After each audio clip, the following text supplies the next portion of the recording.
regime does indeed fall, as hoped, it will certainly be thanks to the US and Israel's relentless pursuit to rid the world of terror. It's such a shame that allies in the West have been so cowardly, just like in the UK. Because Donald Trump gave Keir Starmer a shellacking this week after the UK PM refused to let the major ally use British air bases to launch the weekend's attack on Iran. It would have been much more convenient landing there as opposed to flying many extra hours. So we are very surprised. This is not Winston Churchill that we're dealing with. And he's right, OK? Keir Starmer is far from a wartime Prime Minister. He is so weak and so cowardly. And have a look at this. The US President then went on to call Starmer a loser who has no future. Now, instead of actually standing up for the West, Starmer spent the past week cozying up to the Palestinian ambassador and attending Ramadan events. Samara Gill is host of Triggered with Samara Gill on Talk TV. She exposes the hypocrisy. Well, instead of strengthening ties with traditional allies like Australia and Canada, as well as the USA, Trump literally said this week, Starmer is no Churchill. Yes, that's right. Truer words were never spoken. It increasingly looks as though Keir Starmer is focused on strengthening ties with a very different constituency, his own Muslim vote here in Britain. Interesting, Matt. Now, look, that might sound quite blunt, but let's look at the political geography of this whole thing this week. On one hand, we've got Starmer, who's been talking about the importance of closer cooperation between the Anglosphere in Britain, working more closely with Australia, Anthony Albanese, Canada's Mark Carney, and New Zealand in this sort of alliance that used to be the cornerstone of Western diplomacy as we know it.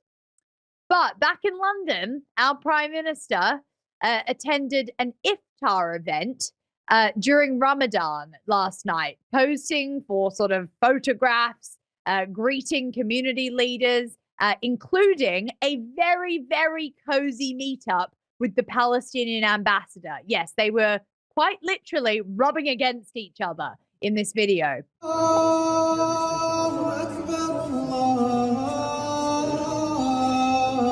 Look, the real story here isn't the Iftar dinner. It's actually the timing of it, because Labour is increasingly aware that parts of an electoral coalition are restless, particularly over the war in Gaza and Britain's position on it. And the pressure is becoming politically very significant here.